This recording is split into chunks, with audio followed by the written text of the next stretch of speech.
The worst part wasn't burying my grandmother, it was coming home afterward to an empty house filled with her things. Every corner held a memory, every photograph a reminder that I'd never hear her laugh again.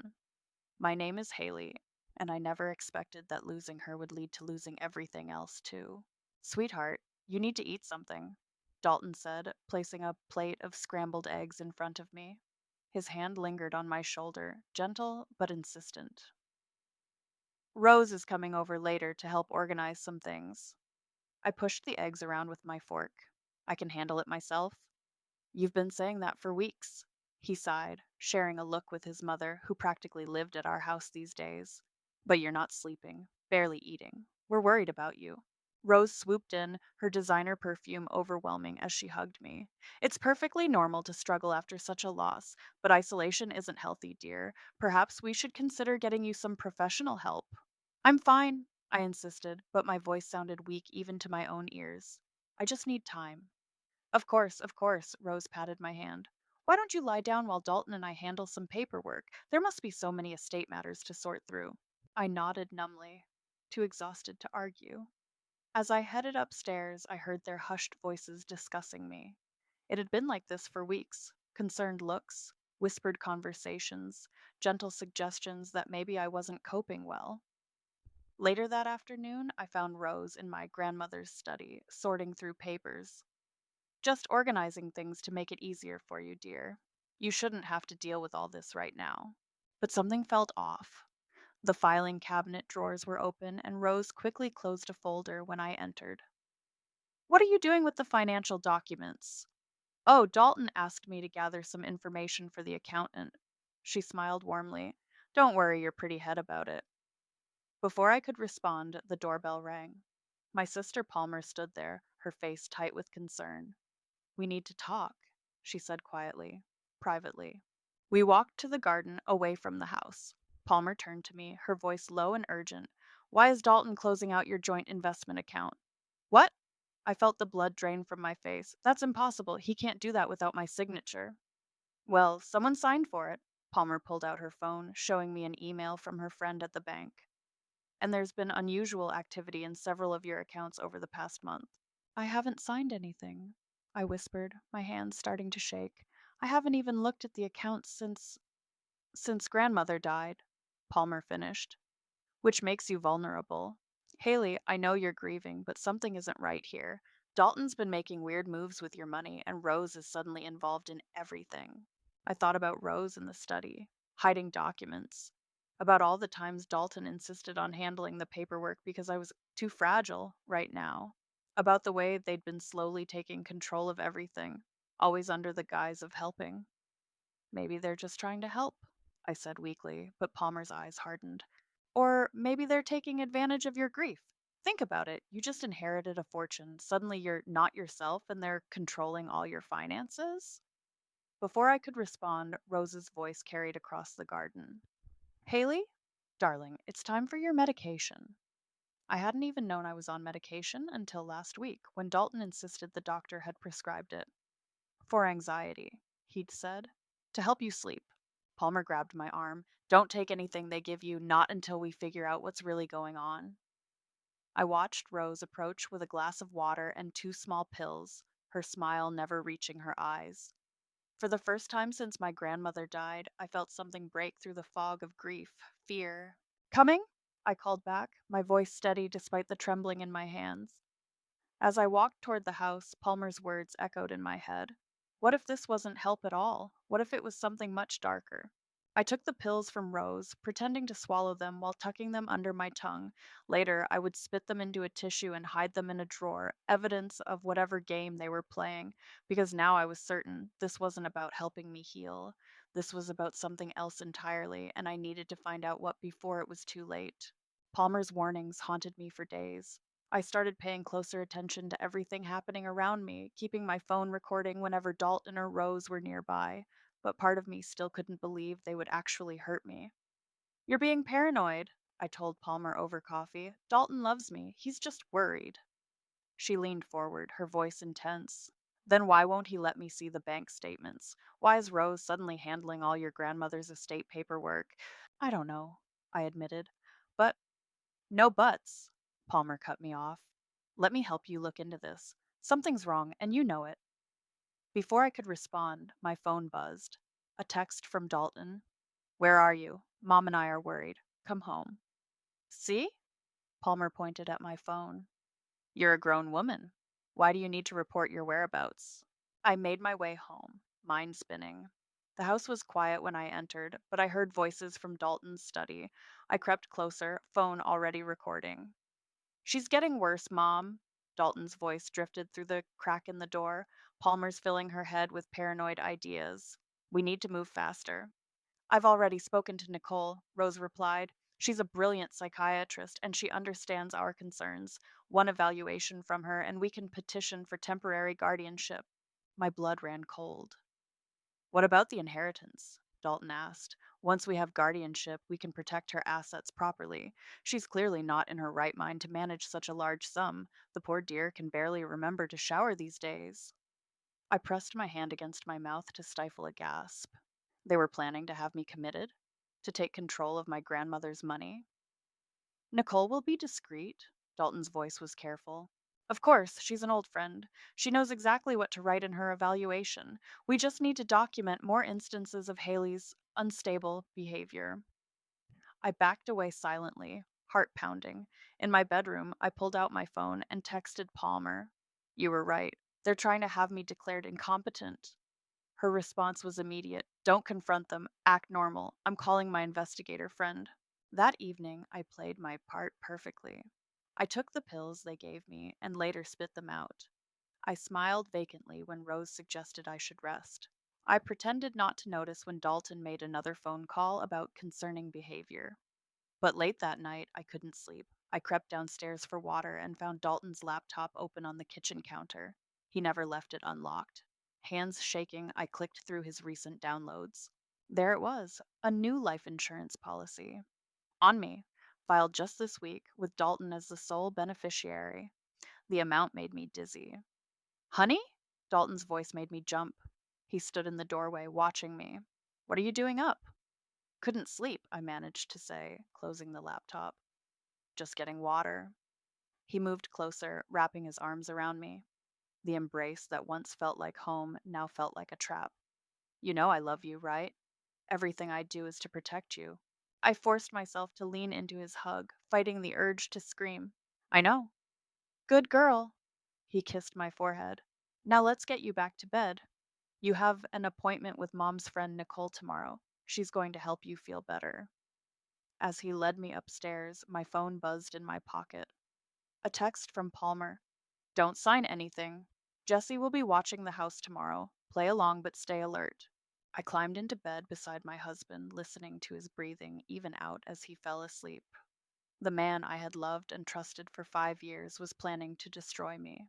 The mother in law who had welcomed me into her family was orchestrating my downfall. In the darkness, I touched my grandmother's ring on my finger. She had always told me that sometimes the people closest to us wear the prettiest masks. Now I understood what she meant. I turned away from Dalton, tears sliding silently down my face. But they weren't tears of sadness anymore. They were tears of rage. They wanted to paint me as crazy. Fine. But they had no idea what they were about to unleash. Tomorrow, Nicole would arrive to evaluate me. Tomorrow, they would think their plan was working perfectly. Tomorrow, I would start gathering the evidence that would destroy them all. I closed my eyes, but sleep wouldn't come. All I could see was that insurance policy with its 6 figure payout. They weren't just after my inheritance anymore. They wanted everything, including my life. The next morning, I slipped out early, telling Dalton I needed fresh air. Instead, I drove straight to my grandmother's lawyer's office.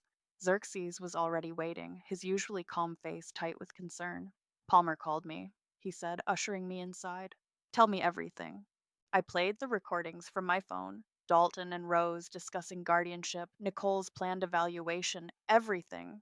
Xerxes listened intently, taking notes.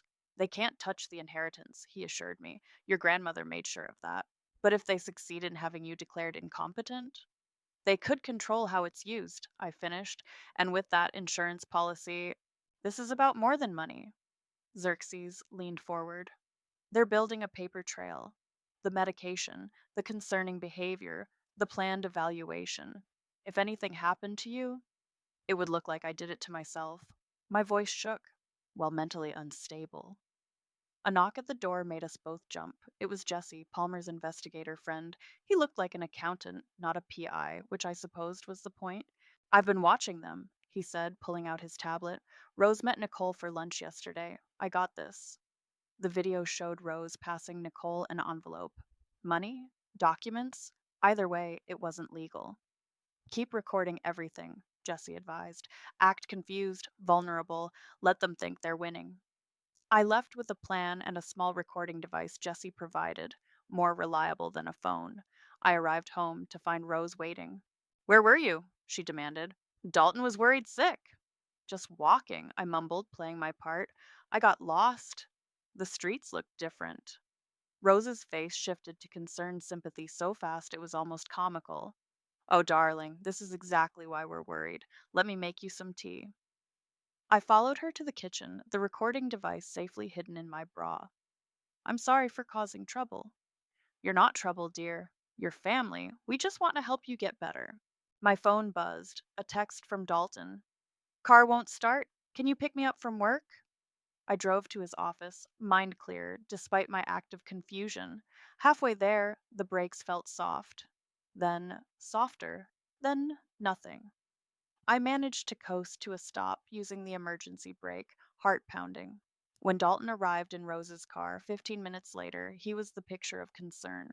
Baby, you could have been killed. This is exactly what we're talking about. You're not paying attention to car maintenance. You're getting lost. You're not yourself. I let him hug me, let him call a tow truck, let him drive me home while Rose clucked about how I could have sworn the brakes were fine yesterday. That night, Jesse texted, brake lines were tampered with. Professional job. Got it on camera. I sat in my bathroom, hands shaking as I typed back, they really want me dead? No, he replied. They want you to look unstable. A car accident would support their narrative. Be careful. The next morning, Rose announced brightly, Nicole's coming today, just for a friendly chat. I nodded meekly. Whatever you think is best. That's my girl. Dalton kissed my cheek. Mom and I will be right here with you. I watched them exchange glances when they thought I wasn't looking. They were so sure of their plan, so confident in their control. The doorbell rang. Nicole was exactly as I'd imagined, perfectly professional, warm smile, expensive suit, a wolf in sheep's clothing. Haley, I'm so glad to meet you, she said, setting up her notebook. Your family is very concerned. They're so good to me, I whispered, watching Rose beam approvingly. Can you tell me about the car incident yesterday? I described it exactly as it happened, except I added confused pauses, uncertain details, moments of lost time. With each word, Nicole scribbled notes, while Dalton and Rose exchanged meaningful looks. And these episodes of getting lost? I I don't know, I stammered. Sometimes things just look wrong. The evaluation lasted an hour. Every answer I gave was designed to paint a picture of confusion and instability. By the end, Nicole's notebook was full and Rose was dabbing at her eyes with a tissue. We'll talk soon, Nicole promised, squeezing my hand. Try to rest. As they walked her out, I heard Rose whisper, how long before we can file? Give me 2 days to prepare the report, Nicole replied softly. 2 days. They had no idea I'd just given the performance of my life. No idea that every word was recorded. No idea that their perfect plan was about to explode in their faces. I touched my grandmother's ring again, drawing strength from it. The game was on, and I was finally ready to play. The next morning, I met Xerxes at a coffee shop 2 towns over. No chances of being seen. Palmer was there too, along with Jesse, all of us huddled over legal documents. Once you sign these, Xerxes explained, your assets will be protected in an irrevocable trust. Palmer will have control if anything happens to you. And Dalton can't touch it? I asked, pen hovering over the paper. Not even with a court order, Xerxes confirmed. Your grandmother's money will be safe. As I signed, Palmer's phone buzzed. Her face went pale. Peyton's here. We all froze. Dalton's sister stood at the counter, ordering coffee. Before we could hide the documents, she spotted us and walked over. Haley? Does Dalton know you're here? I opened my mouth, but no excuse came out. Peyton's eyes darted between us, landing on the legal papers. What's going on? She asked quietly. Palmer stood up. Your brother and mother are trying to have Haley committed to steal her inheritance. Palmer, I hissed, but Peyton sank into a chair, looking sick. The car brakes, she whispered. Mom said, she said you probably forgot to maintain them. But I heard her on the phone after, talking about making sure there was no evidence. Jesse leaned forward. Would you be willing to make a statement? Peyton's hands trembled. They're my family. So was I said softly, until they decided my money was worth more than my life. She stared at the table for a long moment. Yesterday, during your evaluation, Mom and Dalton were coaching Nicole before you came downstairs, telling her what to write, what to look for. It wasn't right. Will you help us? Palmer asked. Peyton nodded slowly. What do you need? We spent the next hour planning. Peyton would act normal, keep us informed. Jesse would continue surveillance. Palmer would prepare legal counterattacks. Back home, Rose was waiting. Where were you, dear? We were about to call the police. Shopping, I mumbled. I think everything's fuzzy. Oh, sweetheart. Rose hugged me. I have wonderful news. We're planning a little trip this weekend. A lovely wellness retreat. Very exclusive. My blood ran cold. A retreat? More of a facility, really. She smiled. The best care, the best doctors. Dalton's already arranged everything. When? I tried to keep my voice steady. Friday, just a few days away. Don't worry about packing. I'll handle everything. I nodded numbly, playing my part. The moment I was alone, I texted Palmer. They're moving faster, planning to commit me Friday. Her response was immediate. Don't panic. Jesse found something. Coming over. An hour later, Palmer arrived with a folder. Rose hovered nearby as we sat in the living room. Just some old photos to cheer you up, Palmer said loudly, then whispered, Look at the date. It was a mental health commitment application with my signature, dated for next week, except I hadn't signed anything. Found it in their lawyer's filing system, Palmer breathed. They forged your signature. My hands started shaking, not from fear this time, but rage. They really thought they could just erase me, lock me away, steal everything. Everything okay? Rose called from the kitchen. Fine, I called back, just getting emotional over old pictures. Palmer squeezed my hand. We've got them. Just hold on a little longer. That evening, Dalton came home with takeout and a new bottle of vitamins prescribed by Nicole. To help with anxiety before the retreat, he smiled, watching me swallow them. Later, I spit the pills into a plastic bag, more evidence for Jessie. As I got ready for bed, I heard Peyton's voice downstairs. She was arguing with Rose. This isn't right, Mom. She's not crazy. Lower your voice, Rose hissed. Your brother knows what's best. The money isn't safe with her. So you're just going to lock her up? What happens when. Enough! You don't understand what's at stake. I recorded every word, adding it to our growing collection of evidence. Tomorrow, Nicole would file her report. Friday, they'd try to take me to their facility. But Thursday was going to bring them a surprise, because while they thought I was falling apart, I'd been building an ironclad case against them. I touched my grandmother's ring one last time before bed. Watch me, I whispered to her memory. Watch me burn their whole world down. Thursday morning arrived with an unexpected knock at the door. Nicole stood there, perfectly coiffed, with Rose hovering eagerly behind her. Surprise visit, Rose chirped. Nicole had a cancellation and thought it would be good to check on you before tomorrow's trip. My heart raced, but I kept my face carefully blank. Jesse's hidden cameras were already recording throughout the house. Everything was in place. Come in, I said softly, playing the docile patient. Nicole sat up in the living room, her notepad ready. How are you feeling today, Haley? Confused, I whispered, watching Rose nod approvingly. The medication makes everything fuzzy. What medication is that? Nicole asked innocently, as if she hadn't prescribed it herself. I I don't know. Dalton handles all that now. Rose jumped in. She can't be trusted with her pills anymore. Last week we found her hoarding them. Of course they had, in the drawer where I'd been collecting evidence of what they were giving me.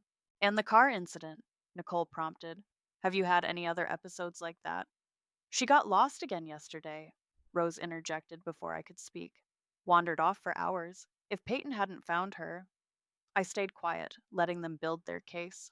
Every word was another nail in their coffin.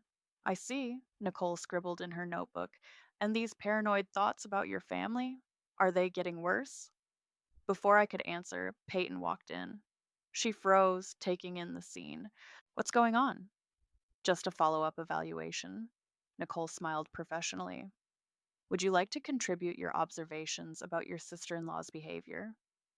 Peyton looked at me, then at her mother. I saw the moment she made her decision. Actually, yes, she said clearly. I'd like to discuss what I observed during the last evaluation. About the coaching session beforehand? Rose stood up sharply. Peyton, you're confused. No, Mom, I'm not. Peyton's voice was firm. I heard you and Dalton telling Nicole exactly what to write. I heard you planning the brake line tampering. Nicole's professional mask slipped. Rose, you assured me. She's lying, Rose snapped. Clearly, Haley's paranoid delusions are affecting Peyton too. This is exactly why we need to get her proper care. I reached for my phone, pressed record. Proper care like having me committed? Or proper care like tampering with my car? You're not well, Nicole said smoothly. These accusations are all recorded. I finished. Every meeting, every conversation, every plan you made to have me declared incompetent. The color drained from Rose's face. Nicole started packing up her notebook. This session is over. I'll file my report. About that, I stood up, dropping the act entirely. You might want to hold off. The police would be very interested in that envelope Rose gave you at lunch last week. The one full of cash? Nicole froze. Rose made a strange, choking sound. You're confused, Rose tried again, but her voice shook. Dalton! Dalton! Come quickly! He's at work, I smiled. But don't worry. Palmer's letting him know right now about the forged commitment papers, and the brake tampering, and the illegal prescriptions.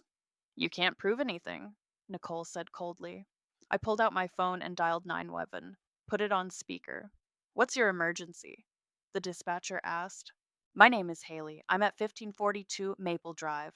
I need to report an attempted fraudulent psychiatric commitment and conspiracy to commit insurance fraud. The perpetrators are in my home right now. Rose lunged for the phone, but Peyton blocked her. Don't, Peyton warned. It's over, Mom. Nicole made a break for the door, but Jesse was already there, blocking the exit. Going somewhere, doctor? He asked pleasantly. The police will want to see those prescription records you've been falsifying. Rose collapsed onto the couch, tears streaming down her face. We were trying to help you. You're sick. You need care. The only sick people here are you and Dalton, I said quietly, and you're about to get all the care you need in prison. Sirens wailed in the distance. Through the window, I saw Palmer's car pull up with two police cars behind her. Dalton was in the passenger seat, handcuffed. You'll regret this, Rose hissed, her mask finally cracking completely. You ungrateful little. Save it for your lawyer. Jesse cut her off as police entered the house. I watched them read rights, take statements, collect evidence. Nicole broke immediately, offering to testify against Rose and Dalton in exchange for leniency. Rose alternated between tears and threats. Peyton gave her statement, hands shaking but voice clear. As they led Rose out in handcuffs, she turned to me one last time. We were family. Family doesn't try to destroy each other, I replied calmly. But don't worry, Rose. Where you're going, you'll have plenty of time to think about what family really means. The door closed behind them, and for the first time in weeks, I could breathe freely in my own home. The police station buzzed with activity as I gave my statement. Detective Morris listened intently, reviewing the evidence Jessie had gathered. This is extensive, she said, flipping through files. The forged documents, the recordings, the tampered brake lines. They really thought this through. They never expected me to fight back, I replied. They thought grief made me weak. A commotion outside the interview room drew our attention. Dalton's voice carried through the door. This is ridiculous. I was protecting my wife. She's not well. Just look at how paranoid she's become. Detective Morris raised an eyebrow. Would you like to confront him? I nodded. She opened the door, and there he was, my husband, handcuffed to a chair, still wearing his expensive suit from work. His eyes met mine, and for a moment I saw panic flash across his face before he composed himself. Baby, he said softly, What are you doing? You need help, not this. Help like the kind you arranged at that facility? I asked calmly. Or help like tampered brake lines? You're confused. No, Dalton. For the first time in months, I'm thinking very clearly. I pulled out my phone and played one of the recordings, him and Rose discussing the forged commitment papers. His face transformed. The caring husband mask dropped completely, replaced by cold fury. You recorded us? You manipulative little Mr. Simmons? Detective Morris cut in sharply. I'd choose your next words carefully. A young officer rushed in. Detective, we just got a call from the DA's office. Someone from Dalton's company wants to make a statement. Who? Dalton demanded. Connor from accounting, the officer replied, says he has evidence of embezzlement using Mrs. Simmons' identity. Dalton's face went ash white. He's lying! Actually, I smiled. Connor's been gathering evidence for weeks, ever since you used my social security number to open those fake accounts. Did you really think nobody would notice? I want my lawyer, Dalton snapped. You'll need one, Detective Morris said. Fraud, conspiracy, attempted involuntary commitment, identity theft. The charges keep piling up. In the next room, we could hear Rose wailing dramatically as she gave her statement. We were trying to save her. She inherited all that money right after her grandmother died. She wasn't thinking clearly. Save me? I walked to the doorway where she could see me. Or save yourselves. How much debt were you in, Rose? Is that why you needed my inheritance so badly? Rose's makeup was streaked with tears. You ungrateful child. After everything we did for you. After everything you did to me, I corrected. The gaslighting, the fake medications, the isolation. You tried to make me think I was crazy. You were grieving. Dalton tried one last time. We were worried. You were greedy. I cut him off. And now you've lost everything. Nicole was in another room, already cutting a deal. Through the window, I could see her pointing to documents, naming names, desperate to save herself. Peyton appeared in the hallway, her eyes red from crying. Haley? They need me to make a formal statement. But I don't know if I can testify against my own family. I took her hand. They stopped being family the moment they decided to destroy someone they claimed to love. You're doing the right thing. Palmer joined us, carrying more files. The DA's pushing for maximum charges. With Nicole turning state's evidence and Connor's embezzlement proof, they don't have a chance. You'll never prove intent, Dalton called out. It's your word against ours. Actually, Jesse walked in, holding up a USB drive. It's your words against yours. Every conversation, every meeting, every phone call for the past month, plus the money trail, the forged documents, and the mechanic who'll testify about the brake tampering. Dalton slumped in his chair, finally defeated. Rose had stopped wailing and sat in shocked silence. Detective Morris turned to me. We'll need you to testify, but this is solid. They're not getting away with this. I looked at my husband, the stranger who had planned to lock me away and steal everything I had. At my mother in law, who had orchestrated my psychological torture with a smile. At Nicole, who had been willing to destroy my life for an envelope of cash. Good, I said firmly, because I want everyone to hear exactly what they did. I want it all on record. As we left the station that night, Palmer hugged me tight. You did it. You beat them at their own game. They thought grief made me an easy target, I replied, watching Dalton being led to a holding cell. They never expected me to fight back. What happens now? Peyton asked quietly. I touched my grandmother's ring, thinking of her strength, her wisdom. Now? Now we make sure justice is served. Every last bit of it. The courthouse buzzed with tension as I took the stand. 3 months had passed since the arrests, and now it was time to tell my story to the world. Cameras weren't allowed inside, but reporters filled every seat, notebooks ready. Dalton sat at the defense table, still wearing his expensive suits, still trying to look concerned. Rose had opted for a conservative dress and pearls, playing the role of devoted mother. Nicole slouched in the witness box, having already testified against them in exchange for a lighter sentence. Please state your name for the record, the prosecutor began. Haley Henderson. Can you tell us when you first noticed something was wrong in your household? I looked directly at Dalton as I spoke. After my grandmother died, when I inherited her estate, my husband and mother in law suddenly became very concerned about my mental health. Objection! Dalton's lawyer stood. Speculation about my client's motivations. Overruled, the judge said. Continue, Ms. Henderson.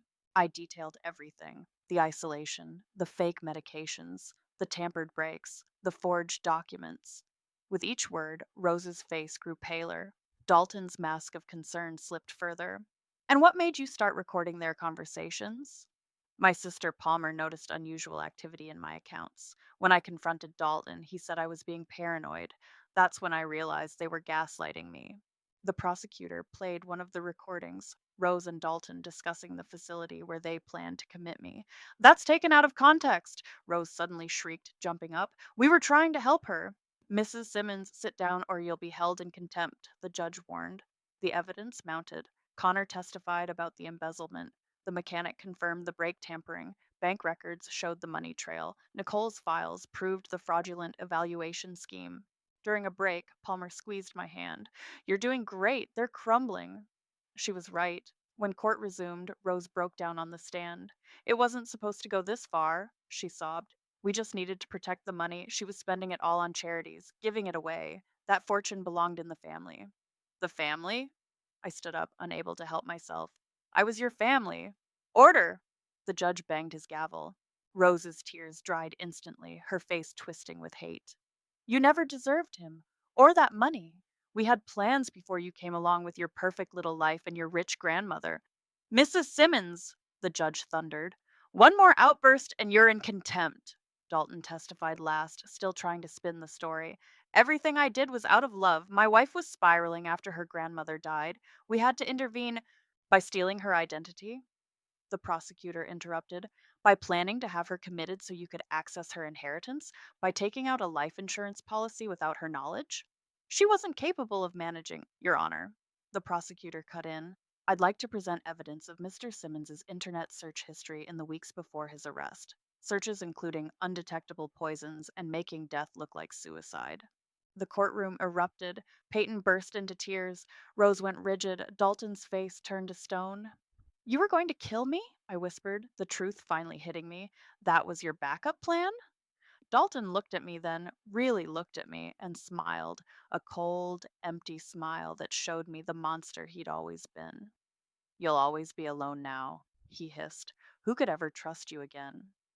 The jury took only 2 hours to reach their verdict, guilty on all counts. Before sentencing, the judge said, I want to acknowledge the remarkable strength and precision with which Ms. Henderson documented and exposed this conspiracy. Your actions have likely saved others from similar schemes. Rose got 15 years. Dalton got 25. Nicole took her plea deal for 5 years plus loss of her medical license. The courtroom emptied, leaving just our small group, me, Palmer, Peyton, Jesse, and Xerxes. It's really over, Peyton said quietly. Almost, I replied. There's one more thing. I pulled out my phone and opened my email. I just donated half of my inheritance to start a foundation for victims of financial abuse and gaslighting. The press release goes out tomorrow. Palmer grinned. Rose will have a stroke when she hears you're giving away the money in prison. Good, I said, standing up. Let her spend her 15 years knowing that the fortune she tried to steal is helping people she would have victimized. We walked out of the courthouse together, past the reporters shouting questions, past the cameras flashing. I didn't need to say anything more. The truth had finally been heard, justice had been served, and I was free. Dalton was right about one thing, though. Trust wouldn't come easily again. But maybe that wasn't such a bad thing. Sometimes the hardest lessons teach us the most important truths. The autumn wind rustled through my grandmother's garden as I knelt in the soil, planting new bulbs for spring. This was where I felt closest to her, in the space she'd loved most. My phone buzzed. A text from Palmer. Turn on the news! I rushed inside, flipping on the TV. There was Rose, being interviewed from prison, tears streaming down her face. I found God, she proclaimed. I want to apologize to Haley. We were wrong, so wrong. I snorted and texted Palmer back. Her appeal must be coming up. Already denied, Palmer replied. This is damage control. The documentary about your case airs next week. I'd refused to participate in the documentary. My story had already helped enough people through the foundation. The weekly support group meetings were full of survivors sharing similar stories of manipulation and financial abuse. The doorbell rang. It was Peyton, holding a thick envelope. I found these in Mom's storage unit, she said, hands shaking slightly. More evidence, documents going back years. You weren't their first target. We spread the papers across my kitchen table: bank statements, forged signatures, photographs, a trail of destruction through multiple families. They did this to 3 other women before you, Peyton whispered, but nobody fought back like you did. Nobody collected evidence. Have you shown these to the police? She nodded. Detective Morris is reopening those cases. Mom and Dalton might face additional charges. My phone buzzed again. A message from Jessie. Nicole's trying to make a deal, says she has more names, more conspiracies. Want me to look into it? No, I typed back. Let someone else fight that battle. Peyton helped me make tea, her movements uncertain in my kitchen. I keep thinking about all the signs I missed, all the times I could have stopped them. You did stop them, I reminded her. When it mattered most, you chose truth over family loyalty. Speaking of family, she pulled out another envelope. Dalton's asking for a prison visit. Says he has something important to tell you. I took the envelope and dropped it straight into the shredder. Nothing he says could matter now. The kettle whistled. Through the kitchen window, I could see my grandmother's roses still blooming despite the cooling weather, strong like she'd been, like I'd become. The foundation approved 10 new grants today, I told Peyton. Women starting over after financial abuse. Each one gets legal help, counseling, job training. Using Rose's dream of wealth to help her worst nightmare, independent women. Peyton smiled. Perfect karma. My doorbell rang again. This time it was Palmer with takeout and wine. Celebration time! Just got off the phone with the DA. Those documents Peyton found? They're charging Mom and Dalton with 3 more counts of fraud. We settled in my living room, the same room where Nicole had tried to declare me incompetent. Now it was filled with laughter, with plans, with truth. I got another letter from Dalton's lawyer, Palmer mentioned between bites. They're offering a deal. If you'll speak at his parole hearing about forgiveness and rehabilitation, he'll reveal more conspiracy details. Let me guess, Rose put him up to it? Probably. She's desperate now that her prison ministry act isn't working. I touched my grandmother's ring, thinking of her wisdom. They still don't understand.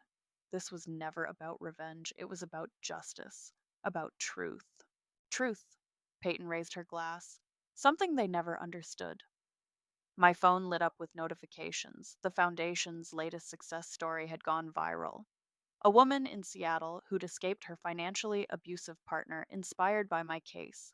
You know what the best revenge is? I said, showing them the post. This: every woman who gets help, every abuser who gets caught, every truth that comes to light. Palmer hugged me tight. Grandmother would be so proud. She'd also tell me to stop neglecting her garden. I laughed. Come on, help me finish planting those bulbs before it gets dark. We worked together in the garden, preparing for new growth, new beginnings. Above us, the autumn sky turned golden, then purple, then starred. I thought about Dalton's words in the courtroom: You'll always be alone. He'd been wrong about that, too. I had family, real family. I had purpose. I had truth. In my grandmother's garden, surrounded by the people who'd helped me fight back, I was exactly where I needed to be. Not all scars heal completely, but they remind us of our strength. And sometimes the best endings aren't about getting even, they're about getting free. I pressed the last bulb into the soil, patting the earth gently.